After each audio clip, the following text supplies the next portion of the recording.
Thanks. Good morning, Bore da everyone, and welcome to Powys County Council's Governance and Audit Committee meeting of the 20th of June.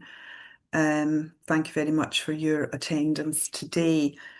We have no apologies from committee members, and we have one apology from the corporate leadership team at very short notice and due to a family emergency. Nina Davis is unable to be with us today.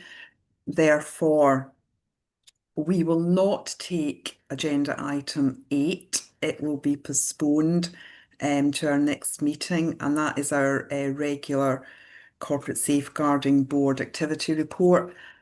Nina is also responsible for agenda item 14, but we are still able to take agenda item 14 in hopefully in confidential session, and that will be led by Ellen Sullivan and Sian Baird-Murray in Nina's absence.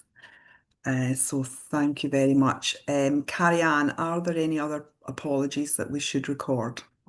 Yes, Chair, we've received apologies from Cabinet Member County Councillor Pete Roberts, the Interim Head of Finance Anne Phillips, and the Assistant Director of SWAP Ian Halstead. Thank you very much. Thanks, Carrie-Anne. We'll move on to the corporate items.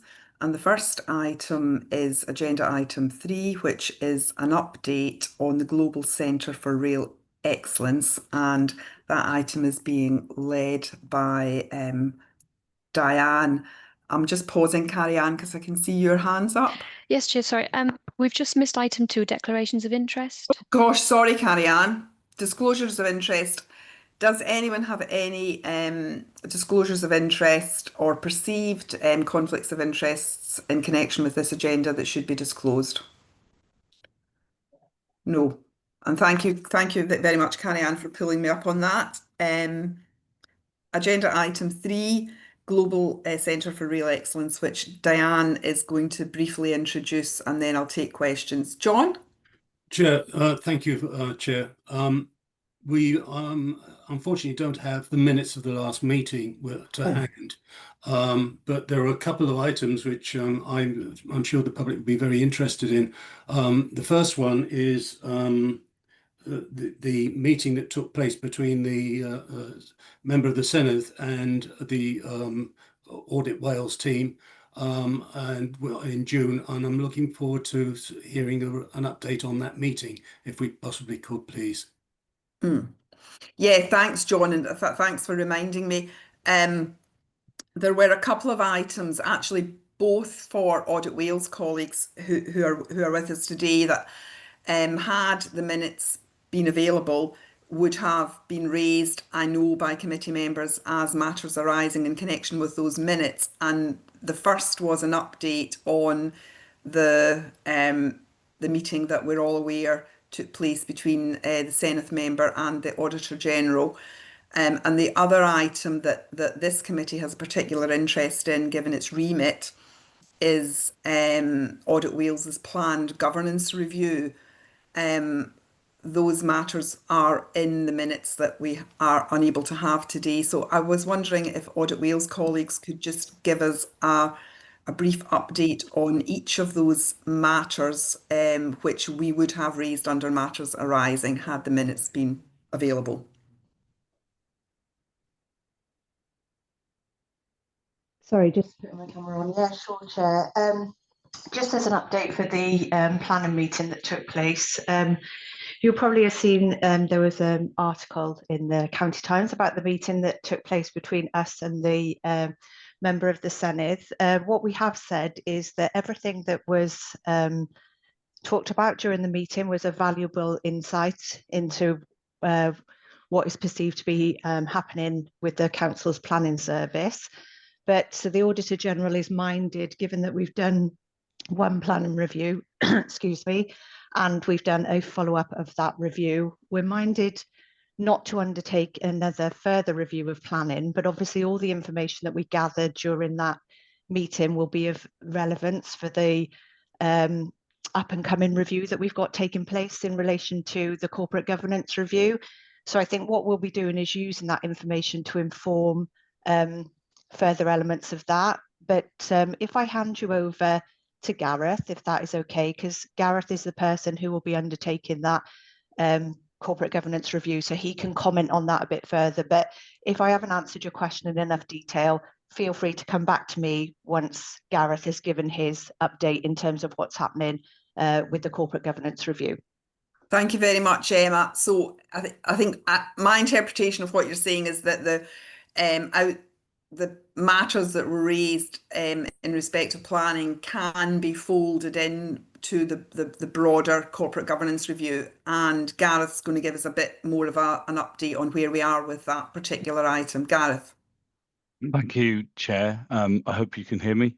Yes. Yeah, okay. Thank you very much for the question. As I made the committee aware at the previous meeting, we were at that point finalising the scope for the forthcoming corporate governance review.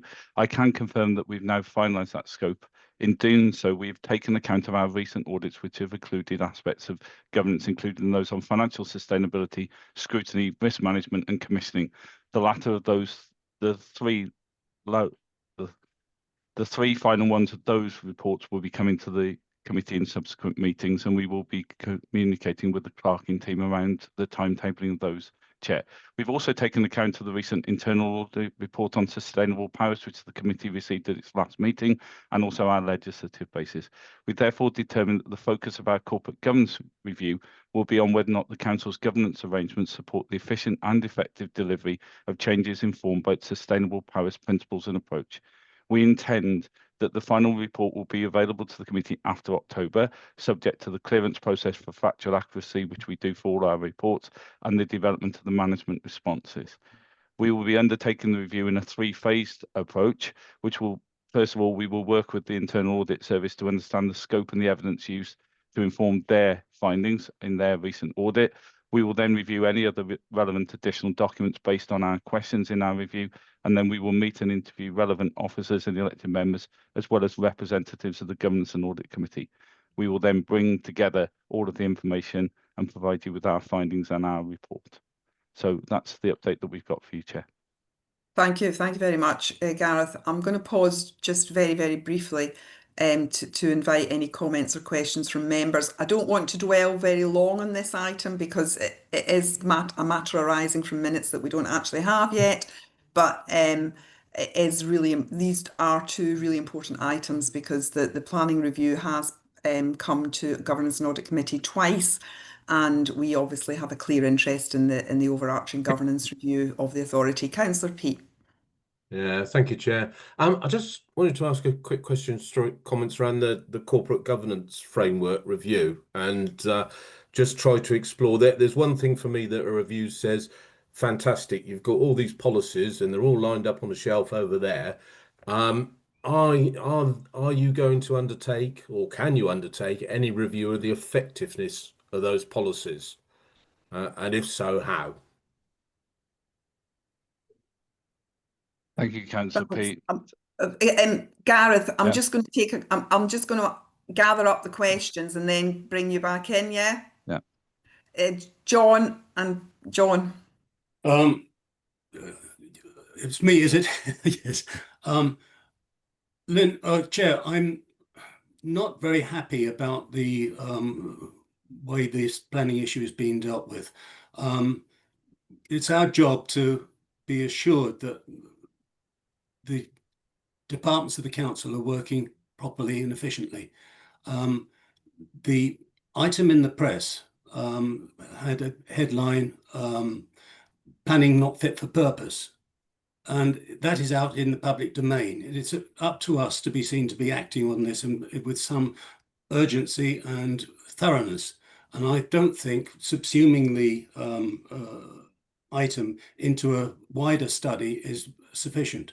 I personally, I don't know what other members of the committee feel, I personally think it needs another study. If Audit Wales can't do it for resource reasons, then I think we ought to be looking at SWAP to do a quick in and out and looking at the metrics of what's going on. Thanks, John. Thank you. Thanks for your thoughts on that. not a decision that's going to be made today in this committee meeting because it would be inappropriate to do so. However, I think it is important that this committee registers and reinforces its role in risk management and examination of control frameworks within the authority. And this committee will need to think very carefully about how it seeks assurance in this space. There is also reputational risk as well as a range of other risks associated with this matter. So it's not going to be sorted today, but we do need to consider how we seek assurance and manage that risk. And I can see that Clive, our monitoring officer, would like to come in. Chair, thank you very much. Thank you, John, for the comment.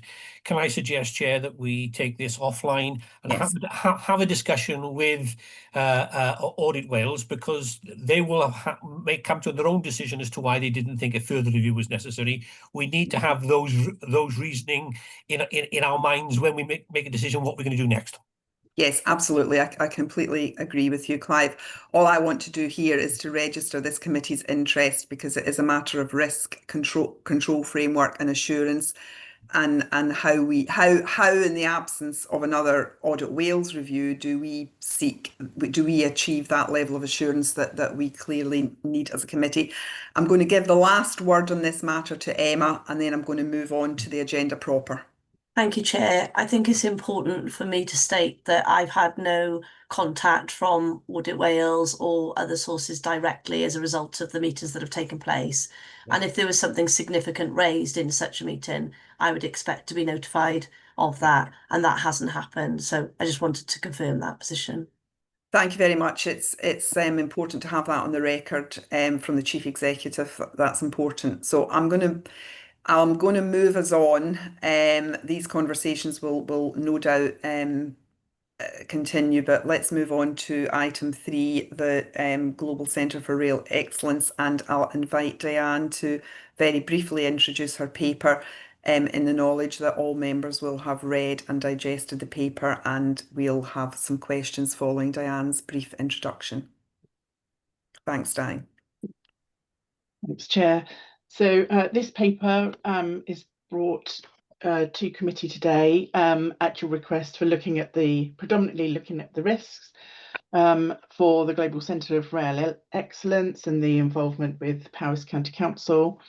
So it's based around the restoration of the Nant Helen site, which crosses the border between ourselves on the southwestern corner of Powys and the northeastern corner of Neath-Port Talbot. So it's a joint site that crosses the border of both counties. So therefore it has joint planning controls and joint development works.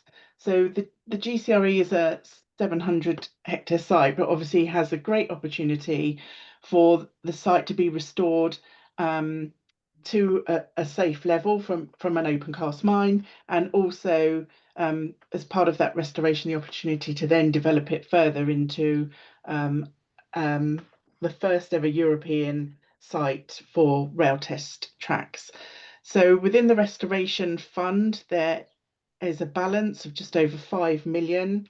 500,000 been called on from that balance recently, and there's 4 million left, and it's estimated the works to complete is 4 million. So there is enough in the restoration fund to restore the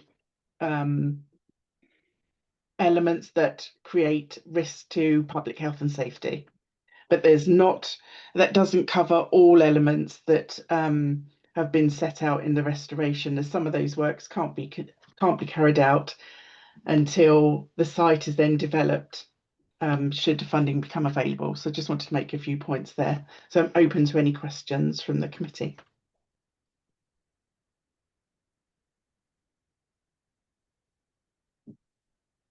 Apologies, I was muted and then I tried to use the wrong mouse to unmute myself. John, I can see that you have a question. Yeah, it's thank you, Chair, again. It's about the money again. You quite rightly said, the report states that there's £500,000 worth of work going to be carried out immediately, and another 4 million of costed other work to be done. How confident are you that we have enough money to complete the work that you've described there? And if there is any shortfall, who's carrying the risk?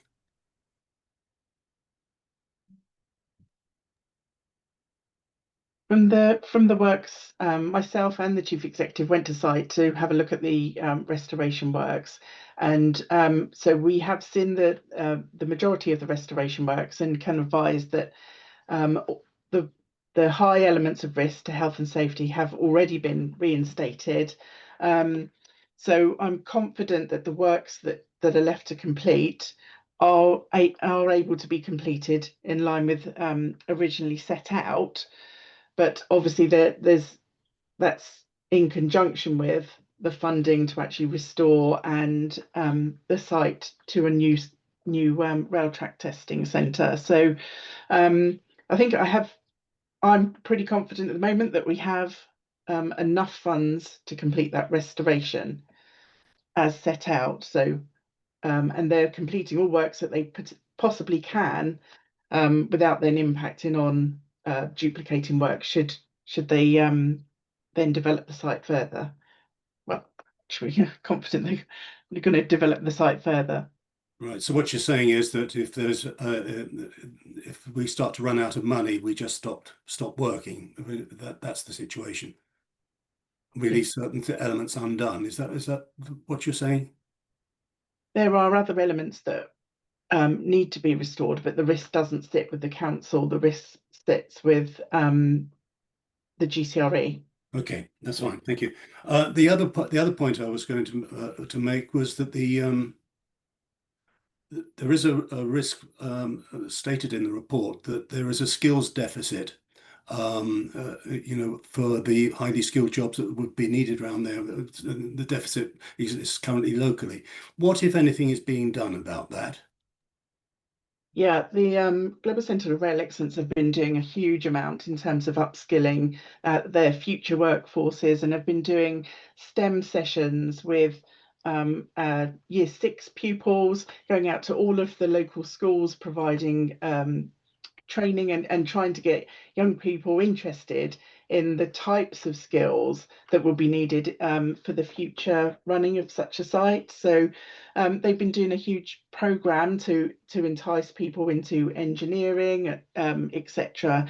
And obviously we don't expect the site to be in any way up and running until 2030. So we're talking 5 years. So Year 5 people are the kind of, and Year 6 people are the kind of people that they want to, young people that they want to actually encourage to be able to come forward for those roles. They've also been working really hard with the Welsh Government and the UK Government on any people that are going to be displaced as part of the steelworks ceasing in Swansea. And so they've been working hard in terms of retraining people in the rail industry, and so that there'll be local people trained in the rail industry and be able to take positions in the future.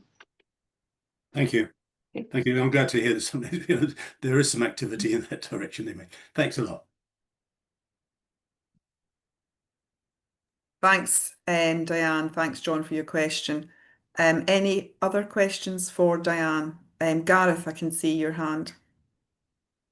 Thanks, Chair. Yes, just one question.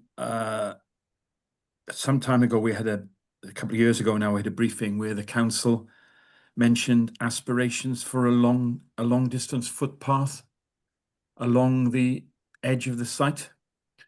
And I'm just wondering if this is still proposed, and would that be dealt with as part of the reinstatement works, or is it part of a future planning application? Thanks, Gareth. I'm going to take Councillor Chris Walsh's question as well, and then I'll go back to Diane. Councillor Chris. Thank you, Chair. Yes, it links in as well. On the paper, on the page 11.1, 6.1, it mentions that planning is a consequential risk, but then says that risk is low. I'd just like to have an understanding of why it's worded like that. And then it says the site is understood to be sufficiently safe. Again, I'd just like clarification of what that means sufficiently.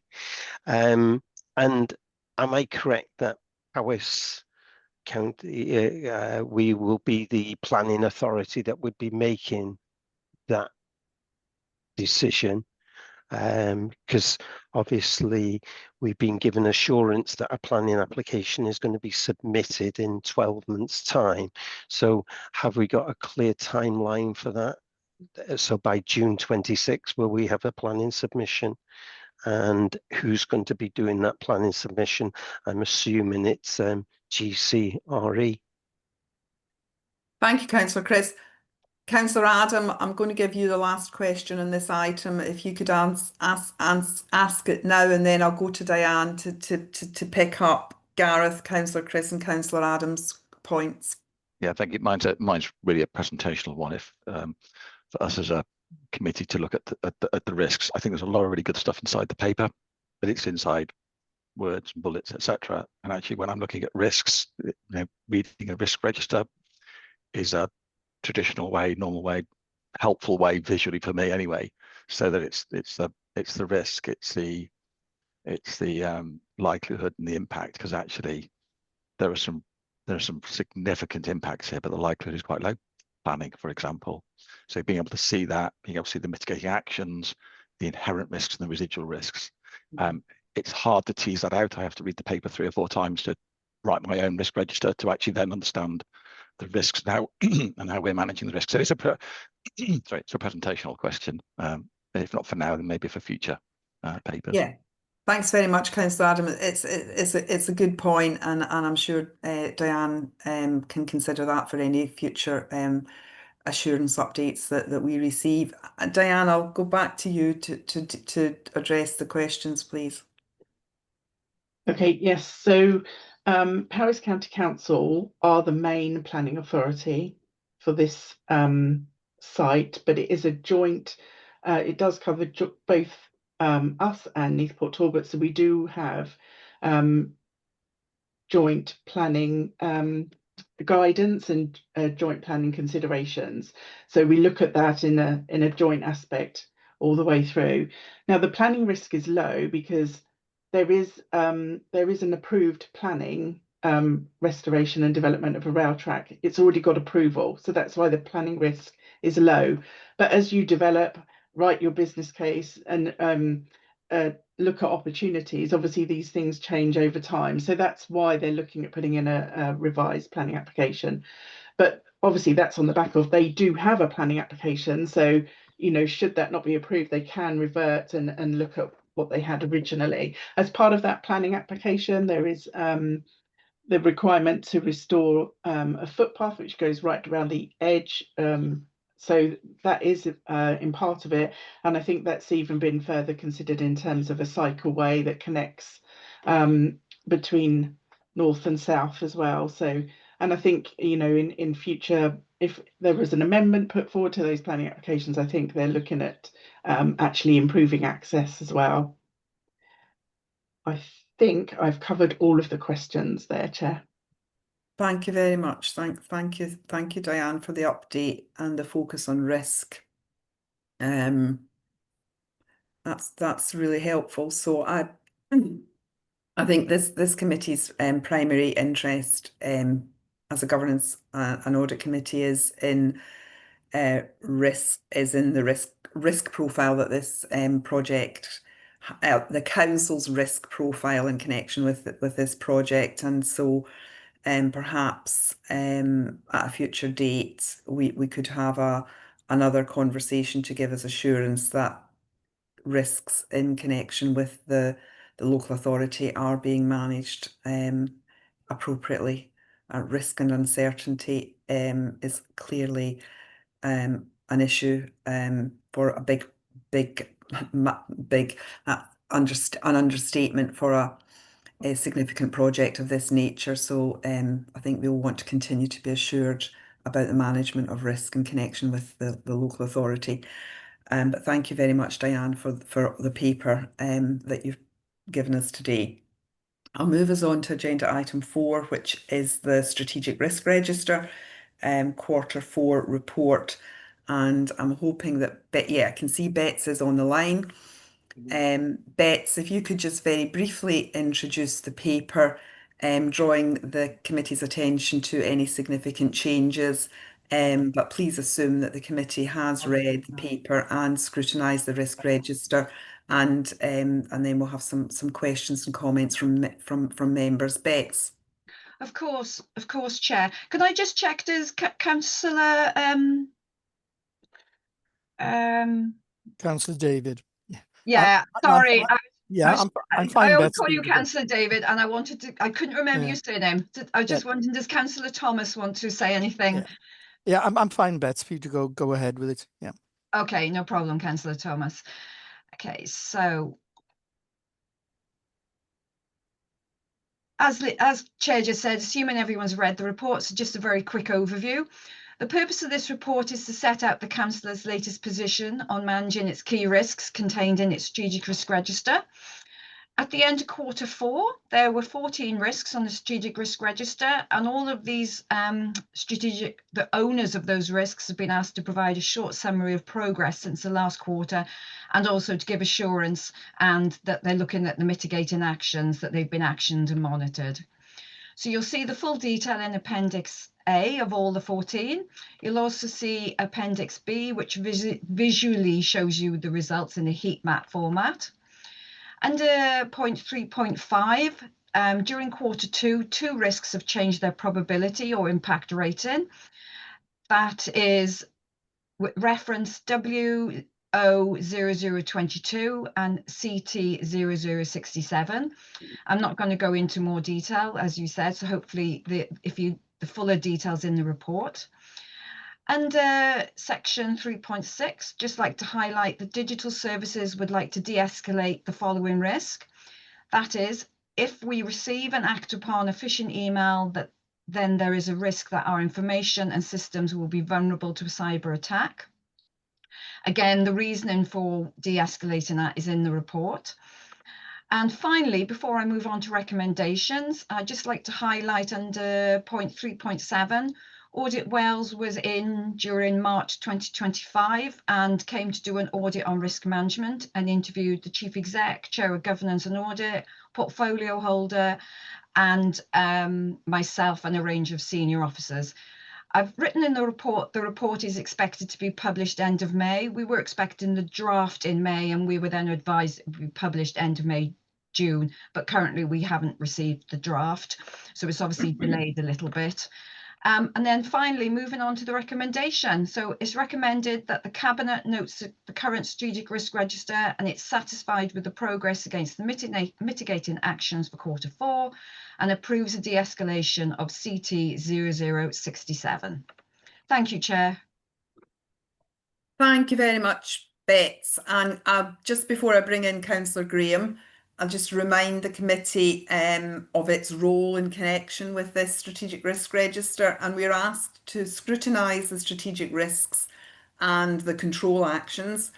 We are asked to monitor progress in addressing the risks related in the report to the committee, and we're asked to scrutinise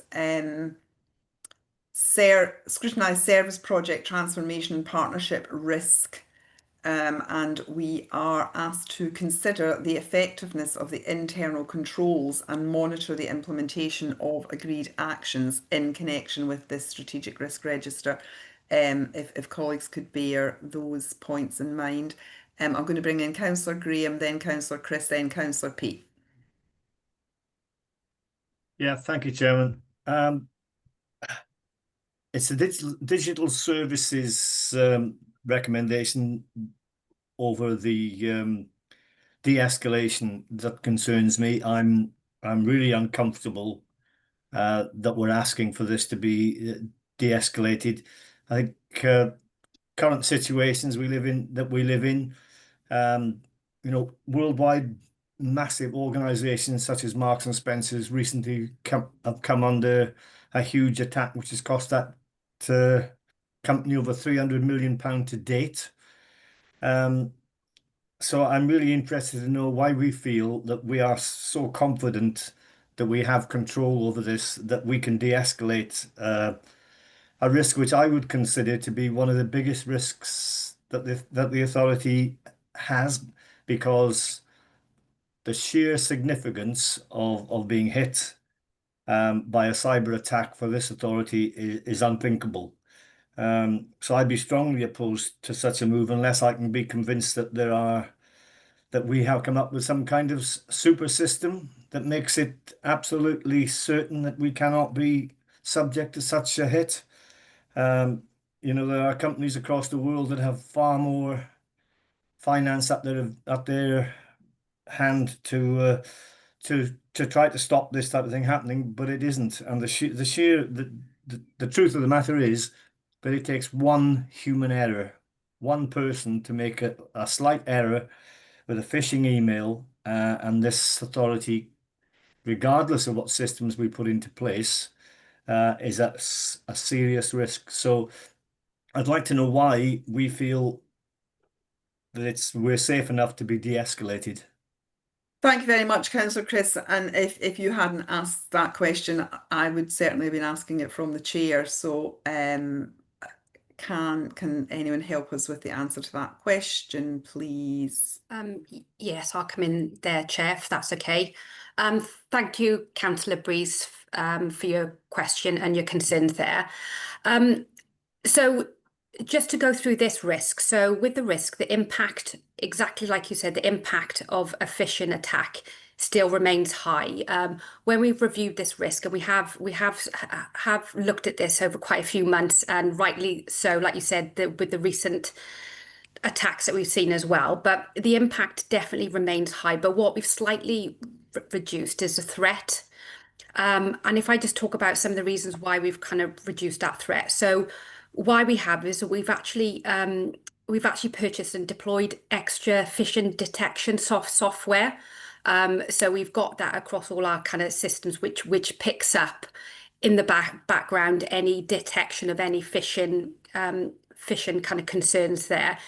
I think everybody on this call would have done the cyber kind of training, so you'll know that the first line of defense is us, exactly like you said, Councillor Breeze. It takes one person, and part of that deployment of that software is that it actually detects.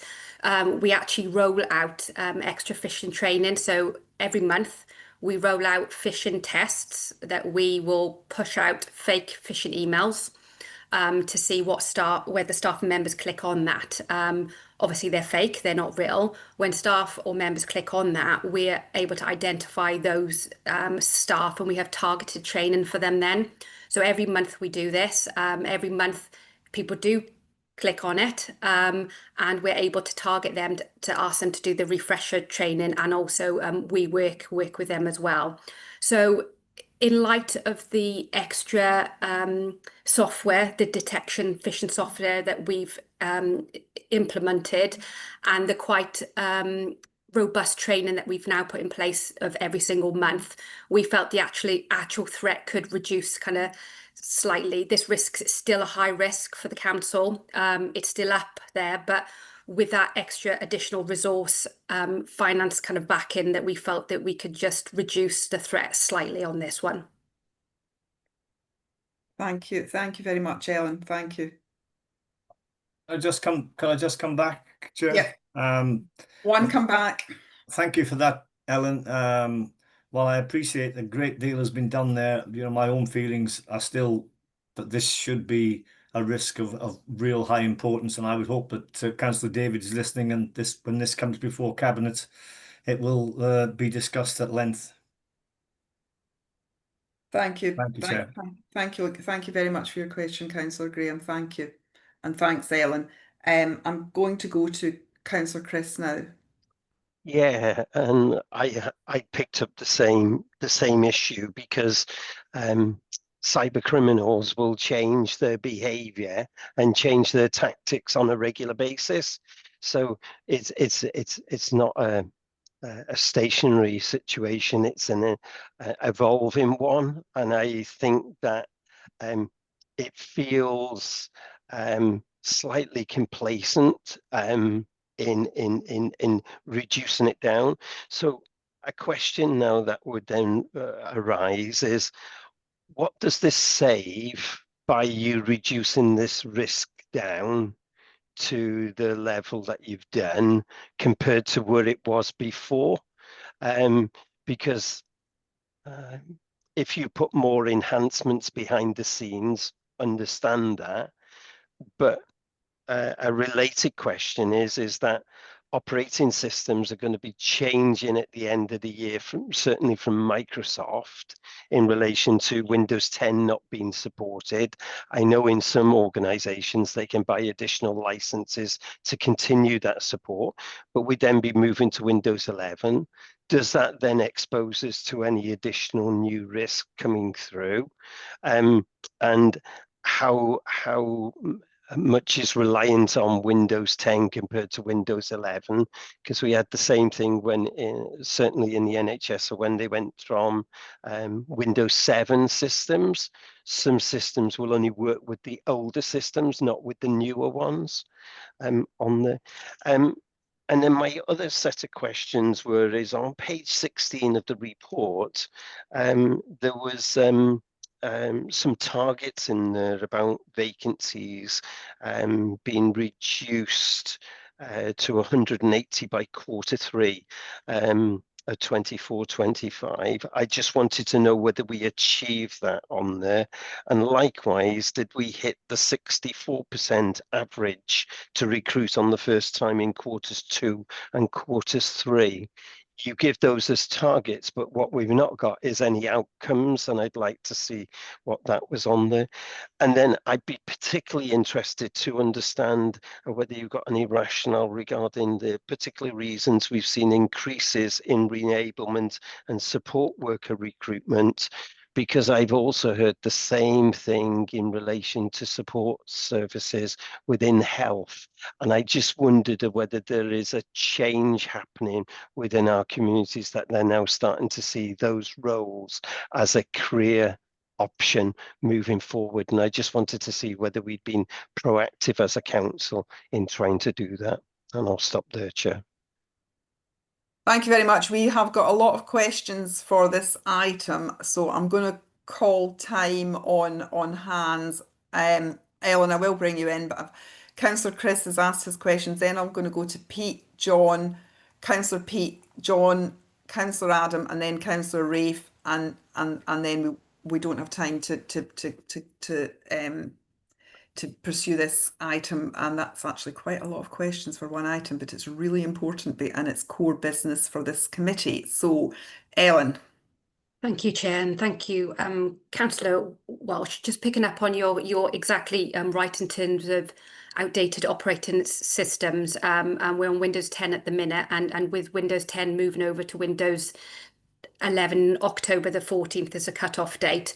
I just wanted to provide some reassurances around that. And we have had a programme of work, excuse me, updating, refreshing from Windows 10 to Windows 11.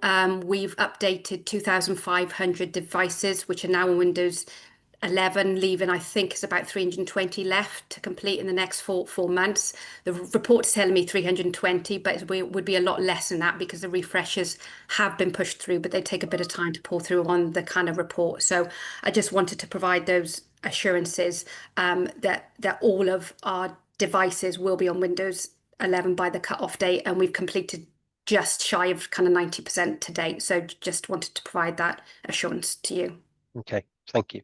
Chair, may I briefly just comment on this matter? I don't have a question, but I feel like I would like to just make just pick up, Councillor Rafe, just let me welcome you as the portfolio holder for this area of business. And if you want to come in now, you're very, very welcome to do so, or keep everything you want to say till the end, it's absolutely fine. And I don't think you've attended this committee in your capacity as portfolio holder, so you're very welcome, and we're glad to have you here. Thank you very much for the warm welcome, Chair. That's very kind of you. So my name is Rafe Devlin, and I am the Cabinet Member for Customers, Digital and Community Services. And I just want to provide some reassurance to members here. So this follows a conversation, a discussion that I had with the department earlier this week around this matter. And I'm very reassured with what we have in place. And I can assure members and all those watching today that there is no complacency here whatsoever. The Council has invested significantly into cyber defence. And whilst members are absolutely correct to point out that it is a dynamic environment, things change all the time, the key to maintaining our defence is our ongoing investment, and there is a commitment by the Cabinet to do just that. So I feel that we're managing this risk appropriately, and I'm reassured by the department in what they have in place to manage that. But thank you, Chair, for the opportunity to speak today. Not at all. Thank you very much. And I can see Councillor David has also put something in the chat about providing assurance at Cabinet meeting. I'm going to go to Councillor Pete. Yeah, thanks, Chair. I'll try not to repeat some of the comments that have already been made, but I do agree with the underlying sentiments from both Councillor Graham and Councillor Chris. And I was just sort of, the question in my mind is, when I look at later on the agenda, we've got future risk deep dives planned for sort of cyber attacks. So I just don't quite understand why we should be reducing that rating for that risk, at least until that risk deep dive has been undertaken. I've two more questions, if I may, Chair, or points. Risk, all the P's 0031 on page 40, which is around school building stocks. And I just wondered why, under like the actions and controls, there is no mention of the recent ESTIN inspection, or indeed the fact that we've sort of set up the Accelerated Improvement Board to try and, I guess, address and mitigate that risk. And then finally, if I may, is the other risk, W21, around recruitment and retention. Again, I've just got some concerns about de-escalating that one at the moment. Again, similar reasons that we got a risk deep dive planned for October. And when I sort of look through the presentation that's attached as an appendix and look back, and indeed in the report, there's an awful lot of focus on the recruitment side of things, but there's nothing I can see in there that tells me how the other half of the risk, which is retention, has been addressed sufficiently to consider reducing that risk as well. Thank you, Chair. Thank you very much, Councillor Pete. I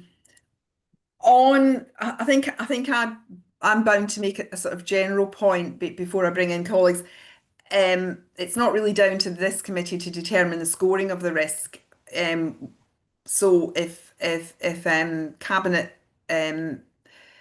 cabinet members and their respective teams in CLT judge that they want to de-escalate or escalate the scoring, that is for them to do. And it's for this committee to scrutinise those decisions and to test those decisions and to test the control framework around the risks.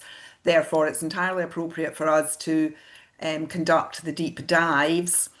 But one of the things that we will doubtless do in conducting the deep dives on cyber and on recruitment and retention will be to test the scoring and our confidence in the control frameworks that exist to address those risks. I wouldn't necessarily expect the scoring to be changed, the scoring to wait for a deep dive, but it's part of an iterative process. But Councillor Pete has raised two issues. He's raised the schools capital risk, and he's asking about the Eston report and the improvement board, and he's asking for further assurance around retention in particular, in the mitigations for the skills one. So can someone come in on that, please? Or both of those, actually. Oh, Emma.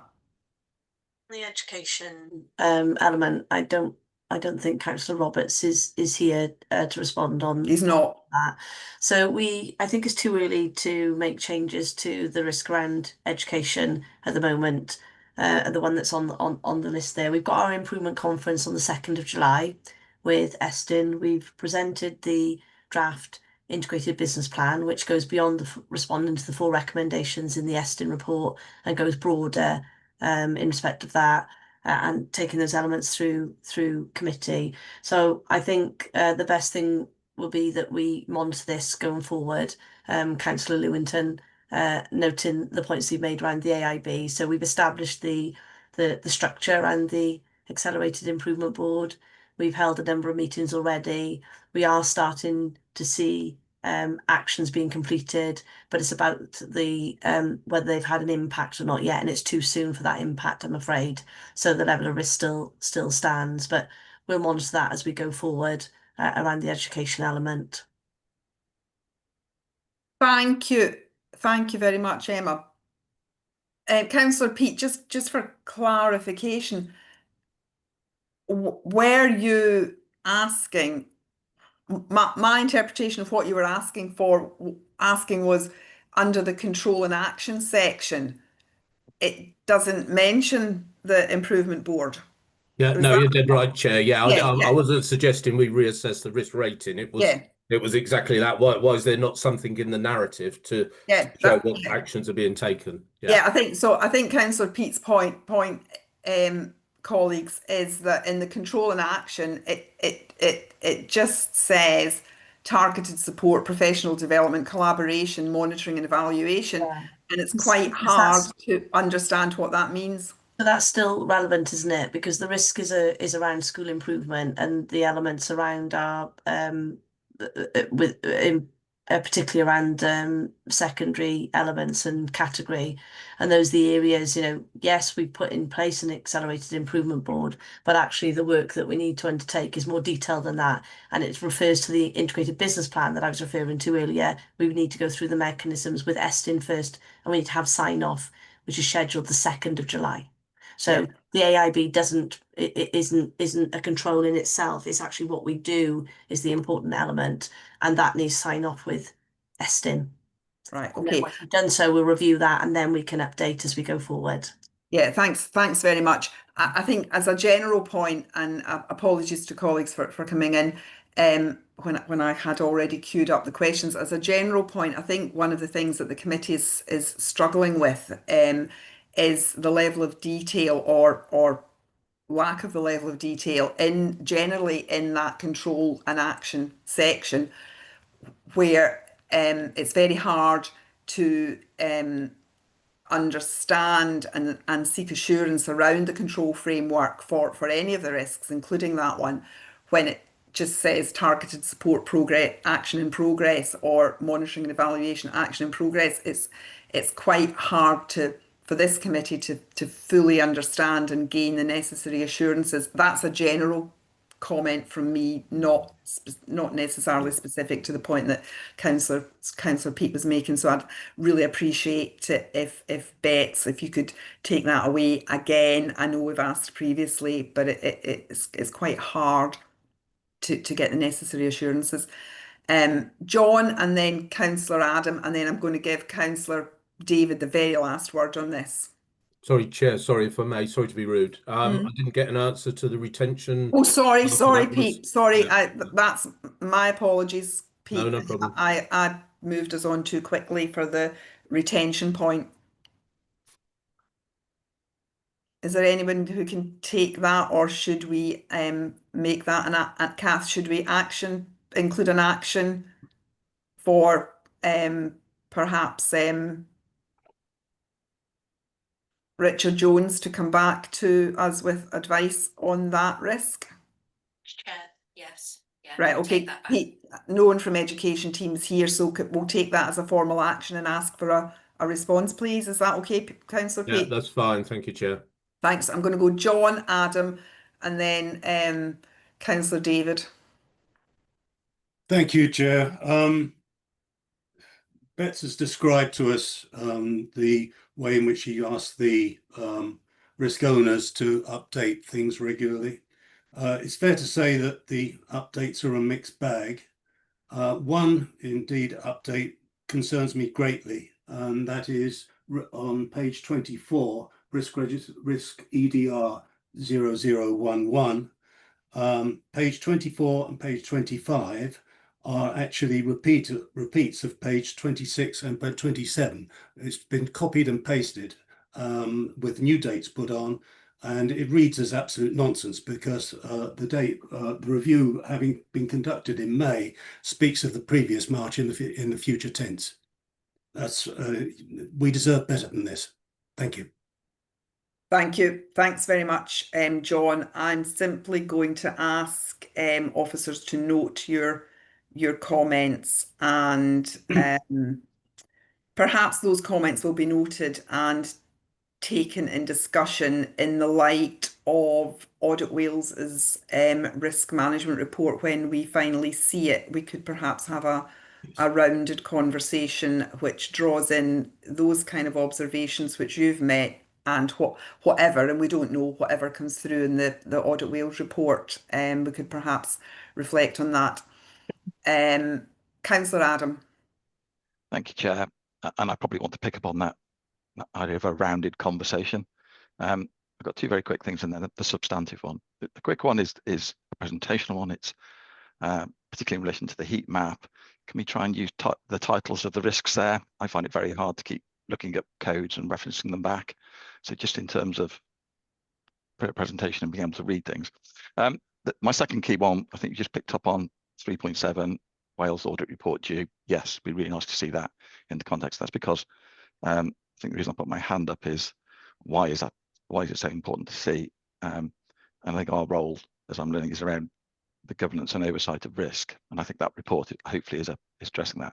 My concern is that, and I suppose a reminder to us all, is that what we're looking at are the risks that pose these existential threats to us as an authority, the things that stop us from functioning, that really bring our communities to their knees and affect the livelihoods. That's why they're there. There's, as I said, 14 of them.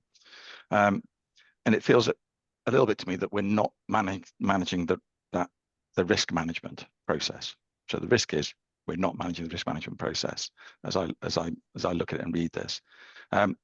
Two sides to that. So a quick one and two. I think the quality of the information I think is just touched on in relation to the climate one is variable. And I also think where we say we're going to take actions, we're not saying when we're going to take actions, so we don't know when they're done. We don't know. And I think the quality of information is variable. I think the quantity, and the one I would cite then, is the nature emergency one, which gets one line or one very short paragraph.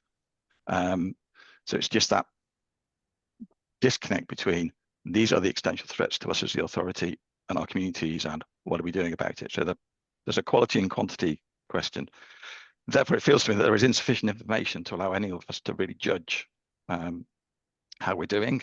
And the risk of that is that because we can't judge it, we actually don't know which one of these risks is going to hit. So I think it's a process risk.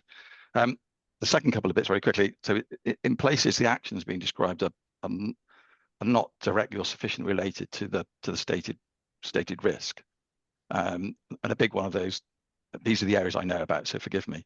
But in climate, the risk that's being described is the risk of embedded climate change on our communities, requiring us to adapt.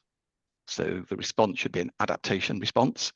Yet the majority of what's in there is what we're doing is mitigation, deeply important, but it's not commensurate with the risks that's stated. And I'm not sure where that's being viewed in the round. I hope that's something that the Wales Audit Office is picking up on. And a number of the actions look and feel insufficient to meet the scale and pace of those risks, and on the nature one, if you simply read it, you read the impact of a collapsing ecosystem, which is very, very beautifully detailed, and then you read what we're doing about it, you know, doing an improvement in the biodiversity management of our housing estates is in itself great, but is not of the appropriate scale or pace. So my rounded concern is that I don't think we've got a management process around risk that's sufficient to meet the risks that we've defined, and it's not sufficiently visible, or and that's what worries me, is it's hard to say whether we are doing enough or not doing enough. Thank you, Chair. Thank you very much, Councillor Adam, and it's actually incredibly helpful to have your insight and observations as a new member of this committee. I would like, I'm not diminishing at all the importance of your comments in the context of today's meeting, but I think I would like to come back to them when we are in receipt of Audit Wales's risk management review report, alongside what will come as CLT's management response to any recommendations that are made in that report, given this committee's role in the overall approach to risk management within the authority, and understanding the control frameworks and responses that exist to manage risk. I'll ask Councillor David to come in, and then I did say Councillor David would have the last word, but I will bring Jane in for the very, very last word on this action. Thank you, Chair. I'll be very brief. You've seen my comments in the chat regarding the phishing email de-escalation, and with regard to the comments made around presentation and the reviews, etc., I'm sure Bets will take all that on board. I just wanted to address the issue around the public protection 30 and 31 risk, and reference to the Estin report.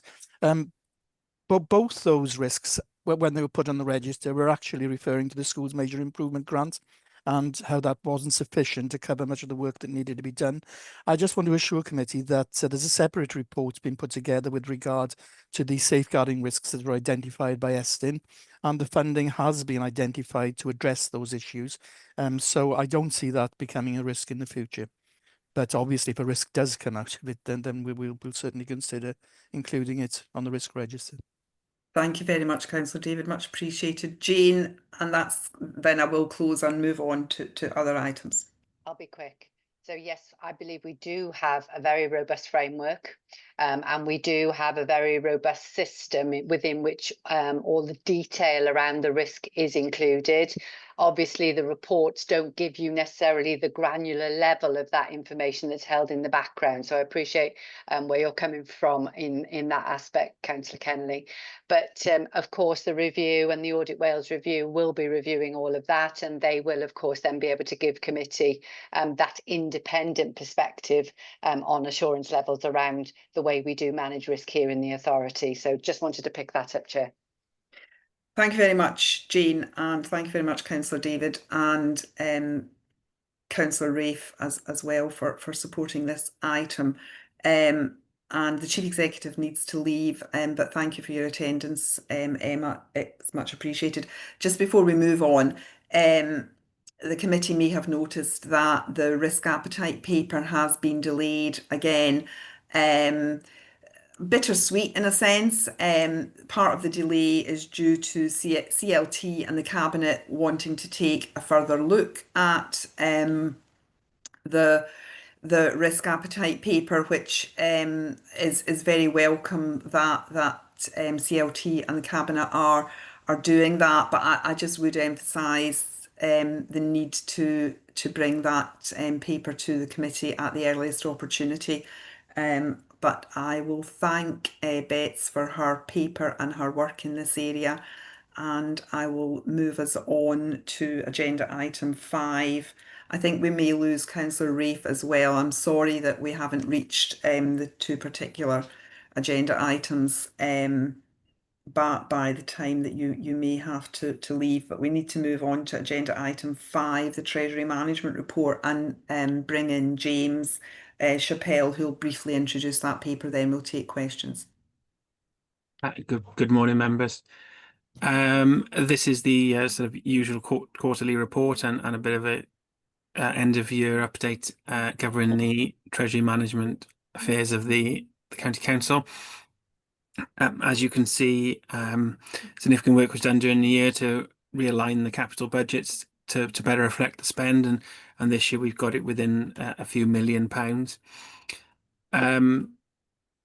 Again, borrowing to fund the capital programme that's been reduced, so that's just under 17 million in total was used to fund the capital programme, of which 11 million was the council and 6 million was the HRA. And this has had a knock-on effect in the CFR estimates, and as you can see through here. PWLB rates have continued to sort of climb throughout the year, so we're still having our borrowing is still costing us slightly more than we anticipated. And in that case, we're keeping quite a lot of it short term, so 12 months or 2 years at this point in time, as you can see in the debt maturity profile there in 3.23. This has had a knock-on effect in the financing cost and net revenue stream. So whilst our initial estimate back 18 months ago was sort of 12.9 million, in the end of the year we ended up at around 13.5 million. And then there's some graphs later on in there to highlight how the forecasts and rates have changed. The council complied with all of its prudential indicators during that last quarter and for the full financial year. The usual tables there on sundry debt and the key performance indicators there.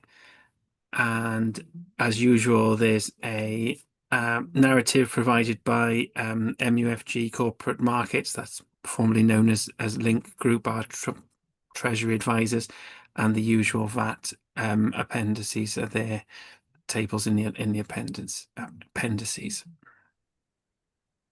Thank you very much, James. I'll open for questions on the Treasury Management Report. John Broughton. Thanks again, Chair. I'd like to refer to the sundry debt page, if I may, please, James. Page 65. Two things about it. First of all, I'm rather puzzled. I rather like the sort of little graphs that appear on the last column, but I'm puzzled about the direction of them. If I look at adult services, where the change from the last quarter is adversely nearly 500,000, the line goes down. If I look at highways and transport recycling, where there's been an improvement of 300,000, the line also goes down. What are we tracking with that line? That line is tracking the trend since quarter 1, 20. So it's the aged total age debt over 30 days since the first quarter of 22-23. Obviously, that's getting quite compressed now. So it may be that it's, with the amounts involved, it's not causing much of a change in the line, despite the fact that there's quite big changes. Yeah, so it's actually tracking the change in the debt of 30 days, less than 30 days, is it? No, it's tracking the total age debt, so everything that's over 30 days old, that total since that first quarter of 2023. Okay, then I still don't understand where some have improved and some have got worse. Why the lines aren't following that trend? It's just puzzling me. Okay, I'll have a little look to make sure it's displaying correctly. Okay, it's just very helpful to see the history of the thing. The other thing that I have to say is that the total age debt of over 90 days is approaching £12 million.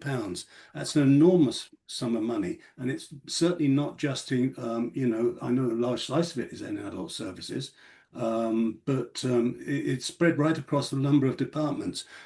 I come back to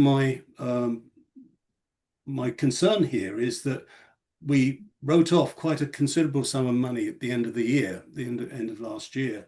Are we going to be faced with a large write-off in the near future? in order to cope with it, to expunge a lot of this aged debt? Or do we expect it to be repaid?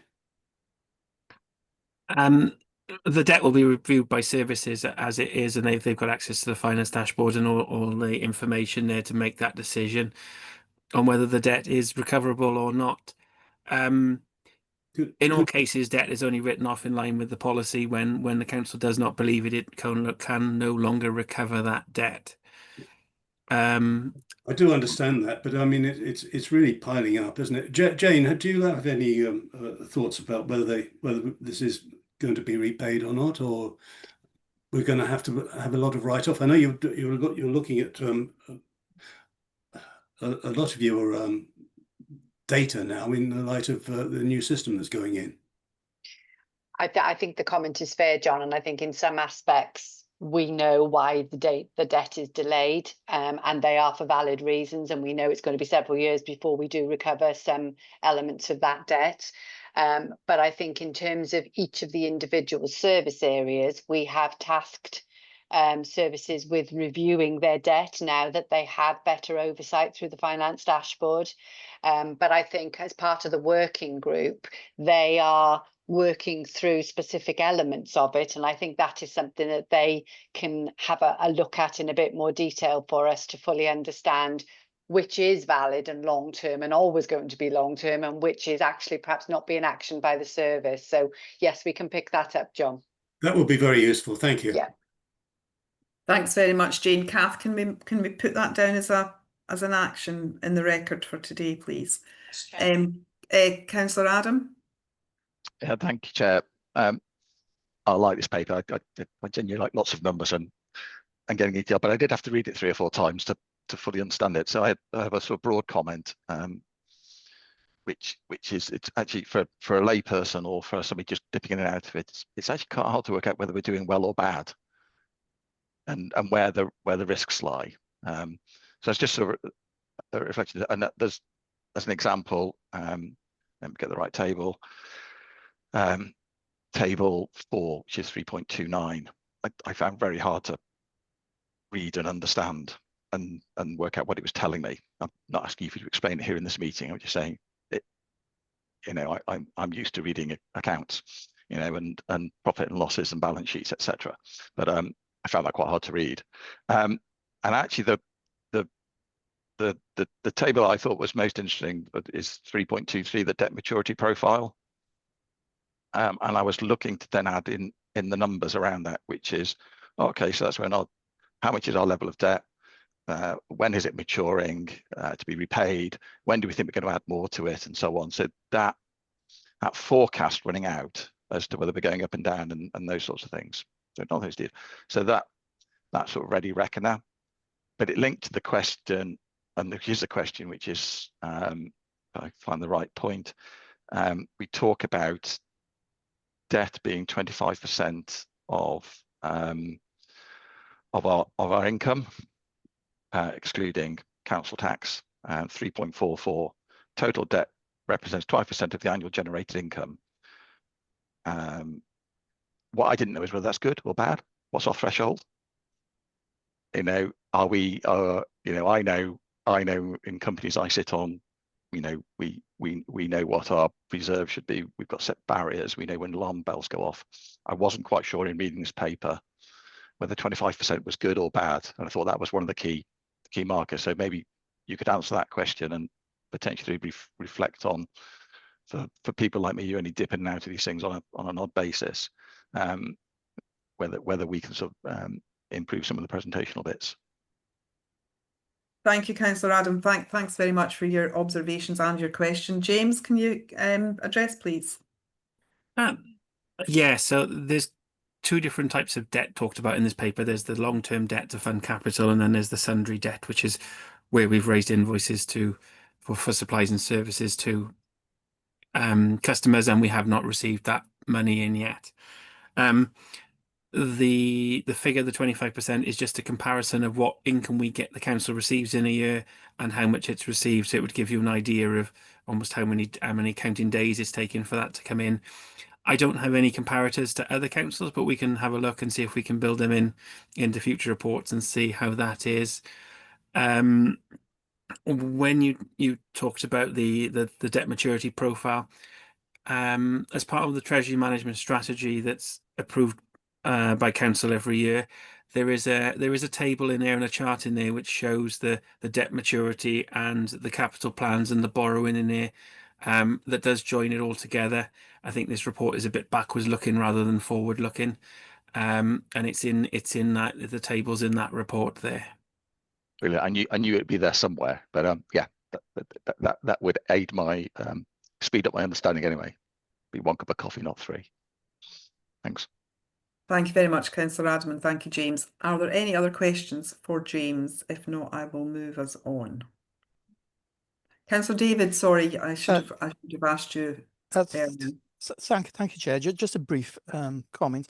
With regard to sundry debts, you'll notice the section there with the debt working group and the improvements we've made in the transformation we've made within finance. And it's very impressive, actually.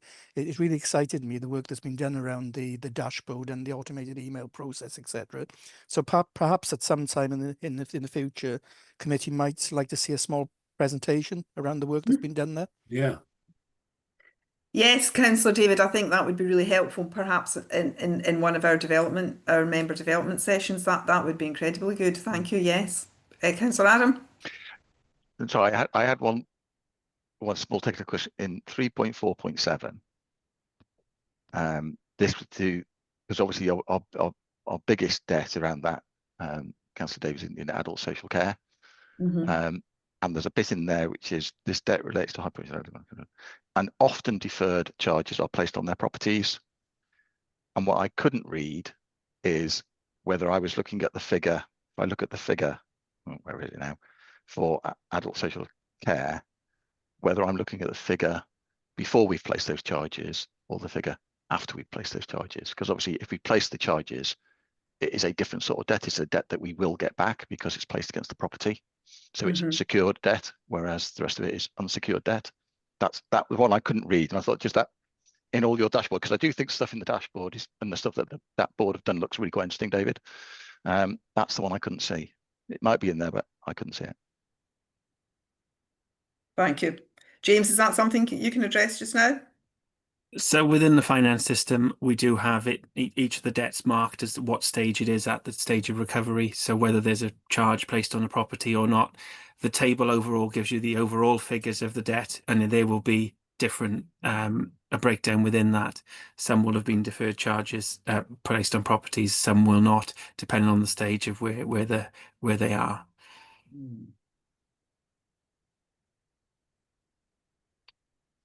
I will go and reread. Thank you, James. Thank you. Right, okay. I'm calling time on this agenda item. Thank you very much, everyone, for your questions, and James for the paper and for answering the questions. We will move to item 6, which is the Council's use of surveillance under the Regulation of Investigatory Powers Act. Helen is here. Helen Dolman is here to support this item and item 7. Helen, do you want to very briefly introduce item 6, and then I'll open the floor for questions. Yeah, thank you, Chair. The report is providing information on the Council's use of the Regulation of Investigatory Powers, which is our surveillance powers. It points out that the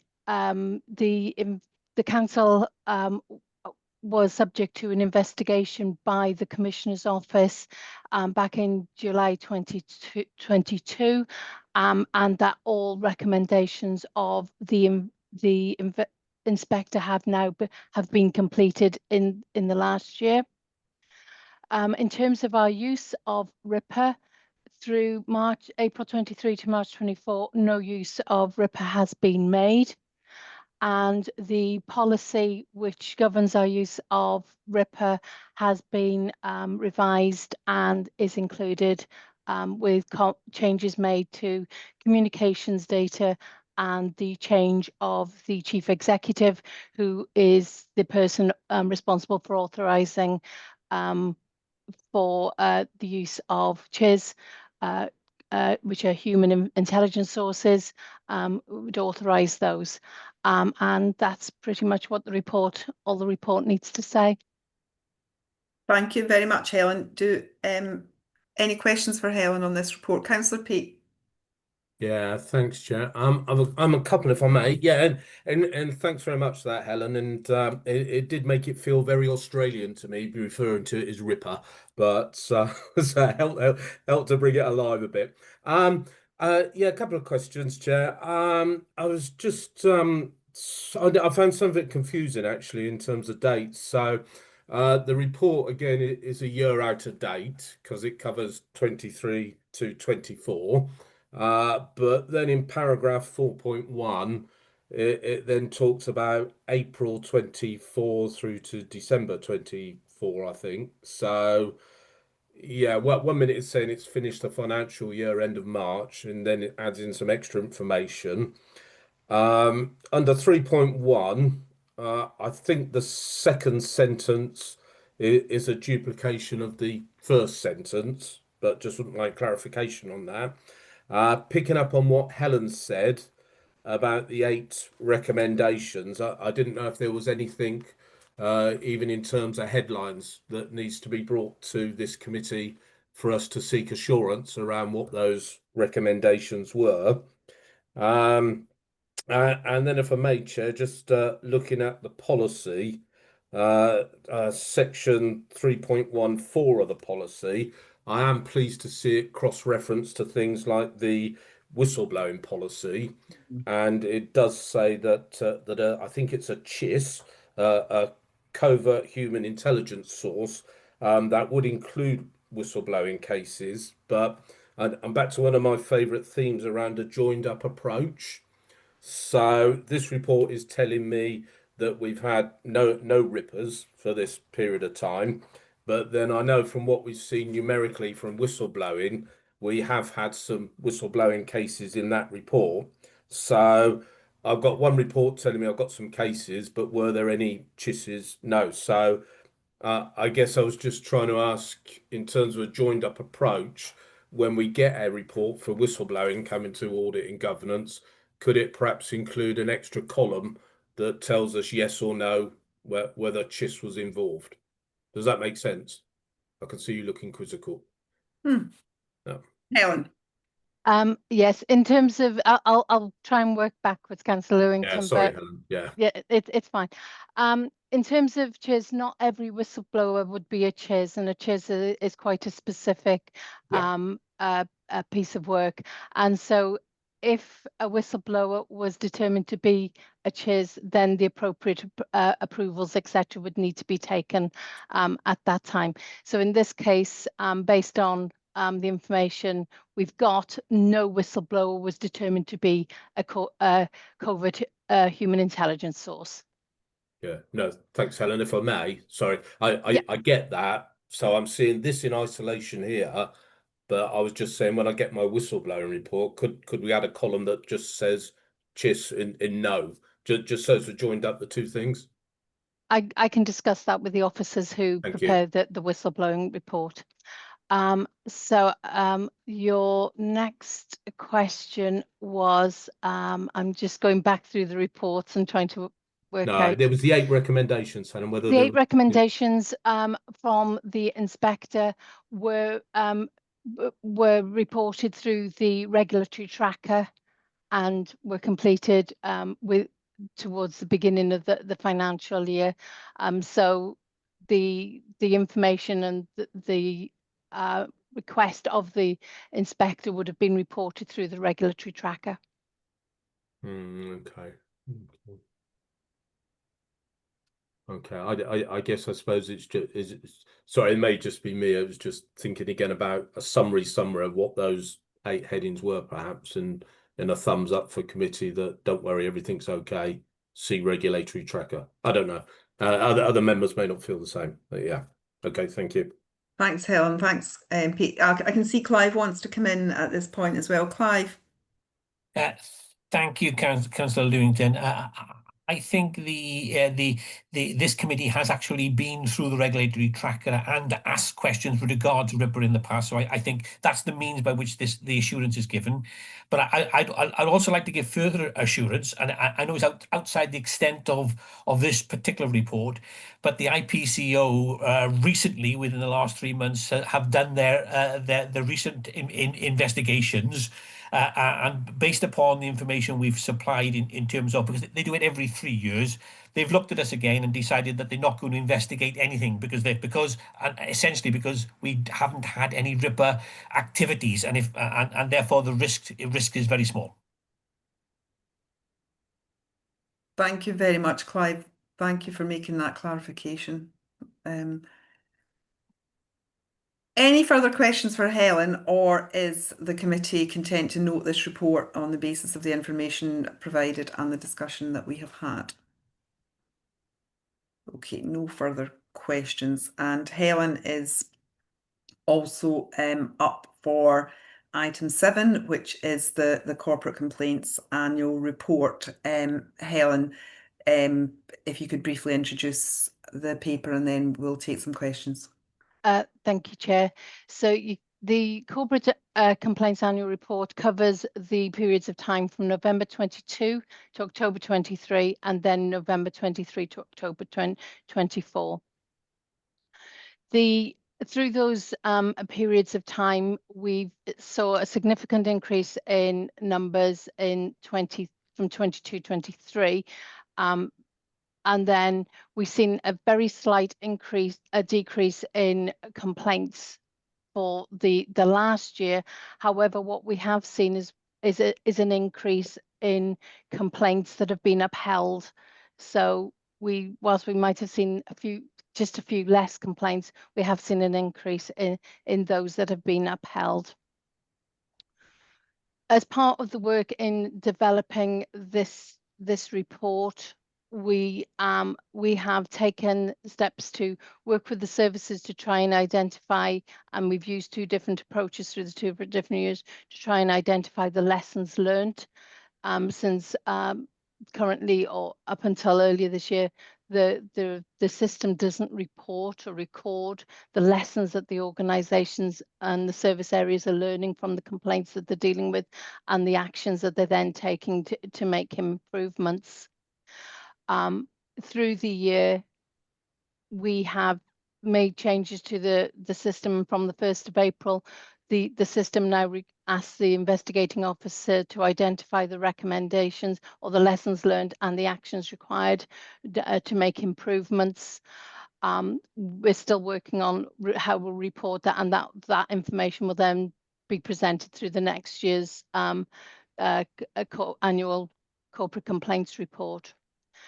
The information that can be used then being pulled through from those recommendations from the service areas, and the lessons learned being identified by the service areas will then form part of a wider intelligence for the council in terms of our customer experience, and can be built then into our customer experience framework on an organisational basis, allowing us to identify the themes that potentially are happening in different service areas and pulling those strands of pieces of work together for an organisational purpose. So the report has provided the information into what lessons have been identified, and they're very much the same through the 2 years: communication issues, resource management, operational efficiencies, etc. So the learnings through the 2 years are similar, and the report then asks, moving forward, that we undertake a complete review of our corporate complaints process systems, and building to that then the wider reporting that is going to be needed to support our customer experience framework and our sustainable powers work. So feeding that information through. And I think that's it, Chair. Thank you very much, Helen, and I was really pleased that you came in at the very end with the cross-reference to the sustainable powers work, because I was having a look at Appendix 6 of your paper, where you draw out the themes over lessons learnt by service and the actions required and completed actions, etc., etc. And what comes out of that appendix for me is quite a lot about communications and engagement. And given that the sort of fundamental underpinning to the sustainable powers approach of community engagement and community engagement and communications, it'll be really, really important to ensure that all staff, well, staff at all levels and elected members are really on point with that, and the engagement and comms aspects of sustainable powers came out and were commented on quite a lot in the SWAP internal audit report on sustainable powers. So it might be worth just establishing if there are any connections that can be made there. But thank you very much. And I can see that Councillor Peat has got his hand up. Yeah, thanks, Chair. Yeah, thanks again, Helen. I just wanted to try and check something out if I could, because for me the statistical trends obviously depend upon us making sure we've captured all the data. And the one thing I've just got in my mind that I want to check, and I'm not sure how we're picking it up, is if a matter's raised with the councillor. So I may get a complaint that I can answer. And it's resolved. I'm not sure how they're picked up. Secondly, there may be a complaint that I get that I need officer help and assistance on, and I'll refer into an officer. How does that get picked up, or is this just solely looking at complaints that come in through the corporate complaints process? These are purely looking at the corporate complaints process itself. So those that are submitted directly by an individual, either through our web pages or talking to one of the complaints officers, or emailing in. There is another area of information and intelligence then that could be pulled through for customer experience framework and sustainable powers in relation to the communications that the councillors have with their constituents as well. Yeah. Okay. Yeah. Thanks, Helen. I suppose just what I was driving at is we might see a wonderful drop in complaints, but we haven't really because they're not being recorded. But yeah, I think you get that. Okay. Yeah. Thank you. Interesting point. Councillor Chris?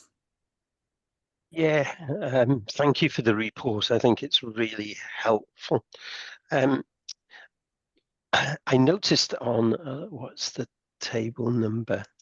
I noticed on the breakdown of complaint by service areas, we've got some smaller numbers of those services like community services, legal and democratic, and housing. Were the significant increase in those numbers going up? And to me, I've had experience of dealing with complaints at a number of different levels. Those smaller areas you need to watch more closely, because one is they can give you a false presentation of where you think, oh, it's only small numbers, I ignore it. Or you take the opposite view of where we really do need to go into further detail on it. And I just want the assurance that we're looking for those trends and those patterns, because it is the learning around that, or is it built in as a part of a cultural issue that we need to address going forward? And I just want the assurances that those are being looked at, even in a small service. Is something happening there that needs to be really scrutinized and investigated more intensely, or we're not over egging it in that sense to say, oh, this has gone up by 200%, therefore there's a real issue and a big problem there, and I just need to get that balance right around on it. I think proactive is better than reactive in this situation, and in some ways complaints gives you a false perspective.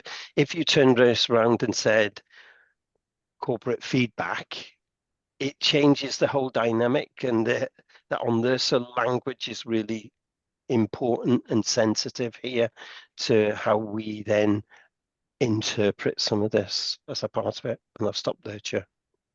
Thank you very much, Councillor Chris. You make a really good point about the language. Yeah, that's such an interesting point. I could see, Jane, that your hand was up. Did you want to come in response to some of Councillor Chris's points? And I can also see that Ellen's popped in. So, Ellen, did you want to come in as well? Yeah, I think I'll wait till Jane goes because we may be saying the same thing. Yeah, okay, Jane. I think it was around looking at some of the smaller services where you've seen a significant percentage increase. Absolutely, at a service level, we keep an eye on the complaints that are coming in.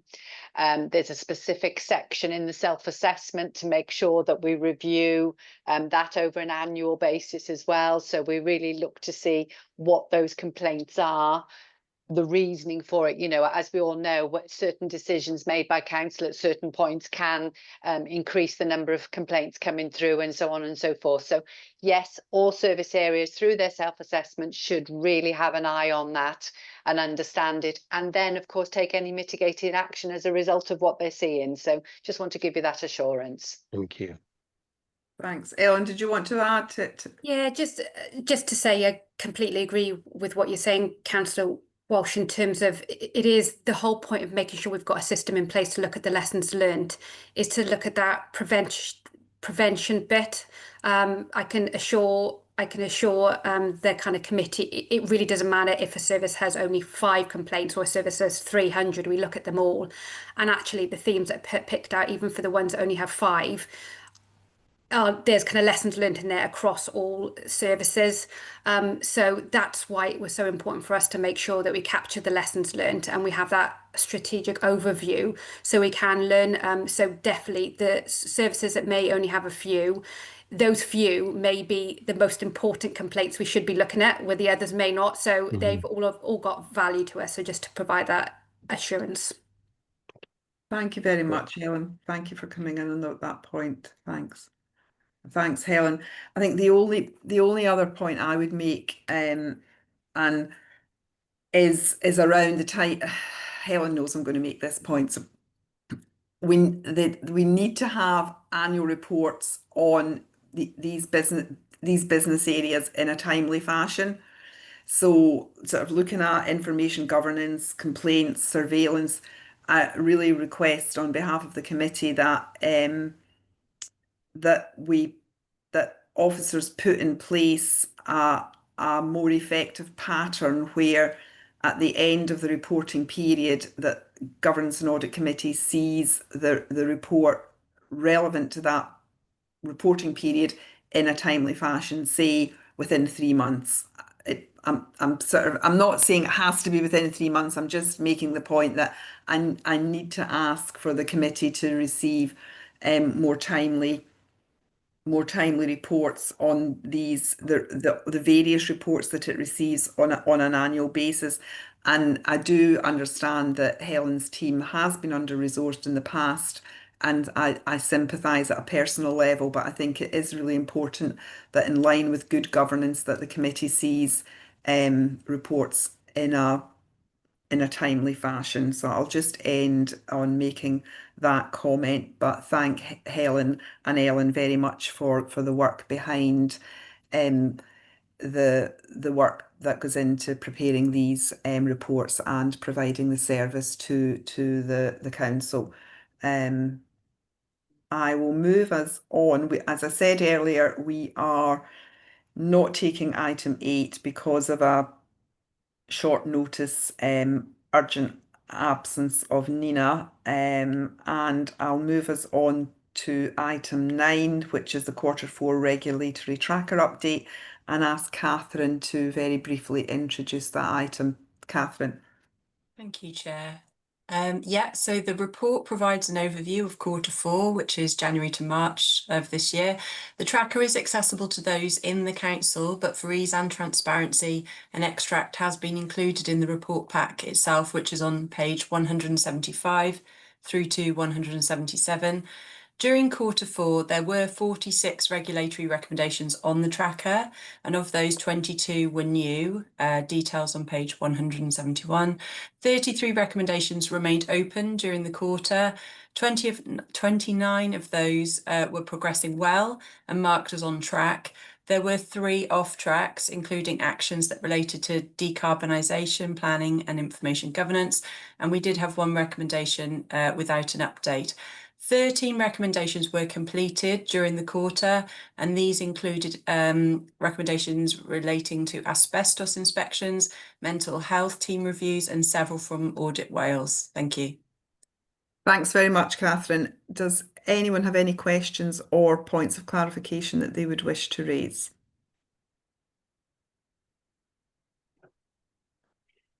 No? In that case, I will thank you very much, Catherine, for the report, and I will move the meeting on.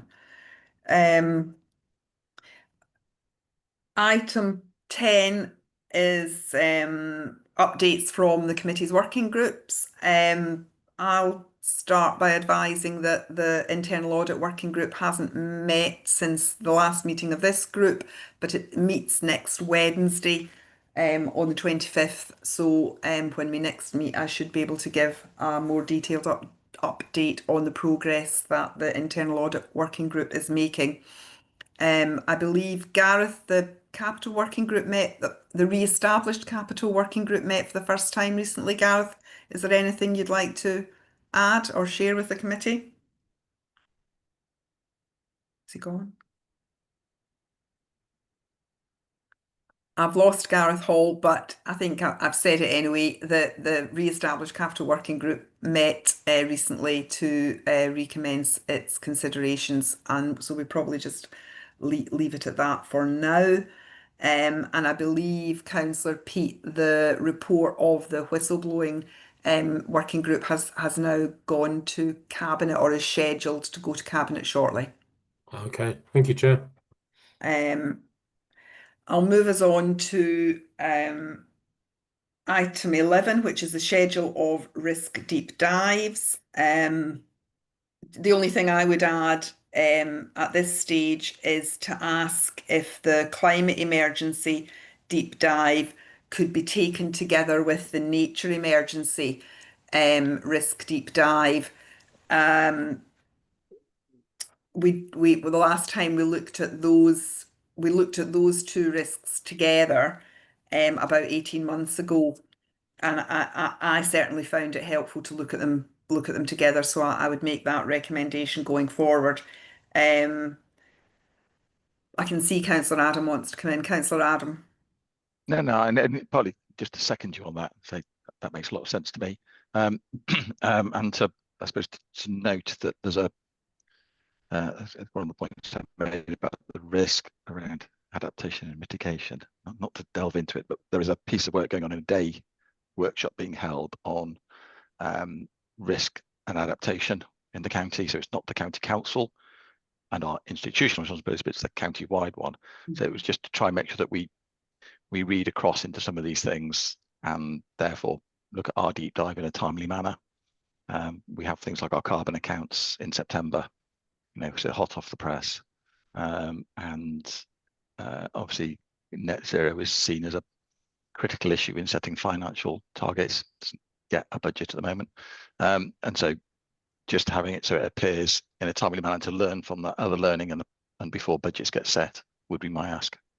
Thank you. Thanks very much. Thank you.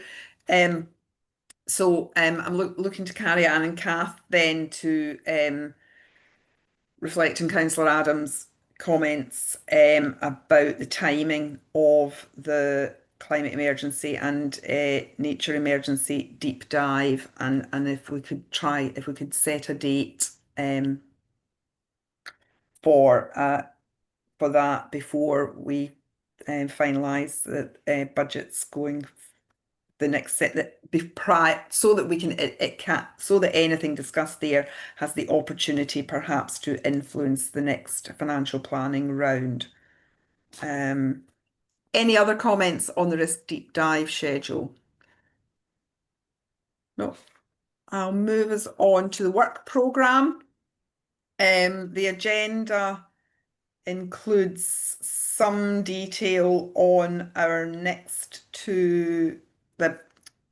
our next 3 scheduled meetings, and the more detailed longer term work programme is available to members should they wish to look at it. On the 11th, we've got our seminar on the self-assessment. Catherine, James, did you email me with a change to that seminar? Yes, Chair. So it would just be focused on the draft statement of accounts and the annual governance statement. Yeah, it wouldn't include the self-assessment, so we'll have to reconvene to look at, Yes, yeah. I'll work with you on the dates for that one. Right. Thanks very much. Thanks very much, Catherine. And then our meeting of the 16th of July and the 10th of September. So do colleagues have any questions or comments on, I guess, picking up my earlier comment on the risk appetite paper, it's still to be confirmed, and it would be really helpful to have that risk appetite paper confirmed. Jane, do you think we'll have it in July, or is it likely to be September? I'm just looking to, I think is Bet's still here. I'm not sure when, just needing a reminder of when that cabinet session is taking place. We'll have to come back to you. I'll make sure we confirm. Right, thank you very much. Thanks. Councillor Adam. A quick one. If things occur to us in between times, I assume the route here is to put them on an email to you as chair. If there are topics that occur to us in between meetings. If areas of business that you would like or Governance and Audit Committee to consider having on the agenda, I think the best thing would be to email myself as chair and Kath and Carrie Ann as well,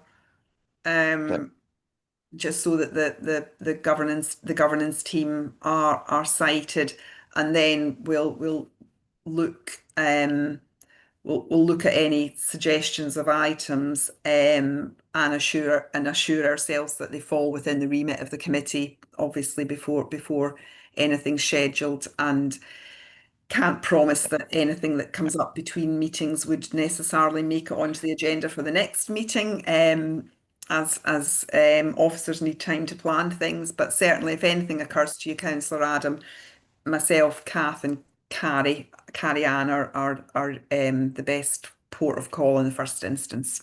And just to say, I thoroughly approve sort of forward work plans, so it's good to see it.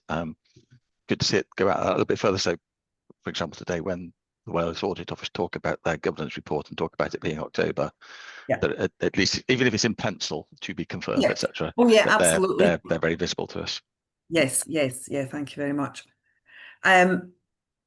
Moving on to agenda item 13, which is an exempt item. The monitoring officer has determined that category 3 of the access to information procedure rules apply to the following item, i.e. agenda item 14, and it is the committee content that we move into closed session to consider agenda item 14.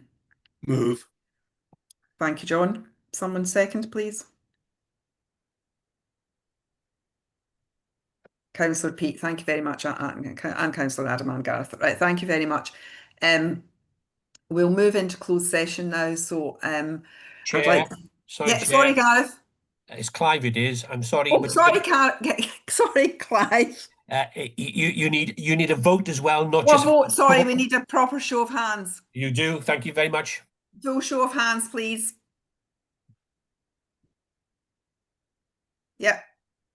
We're quorum and we're unanimous, I think. Thank you, Chair. Thank you, members. No, and thank you very much, Clive, for keeping me straight. I absolutely welcome those interventions if I overlook the protocol. So thank you very much for that.